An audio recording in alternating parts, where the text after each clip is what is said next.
Want to know how to make an agent that sorts out your data or lists alphabetically? Well, no worries.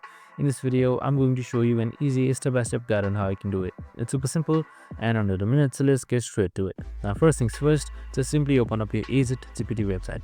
So we have also created similar videos regarding AgentGPT, which is on our channel, so make sure to watch it. So once you have opened up the main tab and make sure you are on the deployment tab, it should look something like this right here. Now since we are making an agent, just simply name the agent anything. Now just simply type in a prompt that you like. So I'm just going to type in this simple prompt that you can just simply copy paste. Now you can just simply type in the list that you want to sort out in alphabetical order. Now just simply click enter, and now once you have clicked enter, as you can see right here, your code should start executing and your AgentGPT should start generating as well. So after a while, it will give you your desired output and it should execute just like this. And that's it, super simple and easy. I hope this video helped. If it did, make sure to like, subscribe and tune in with us for more similar videos. See you in the next one.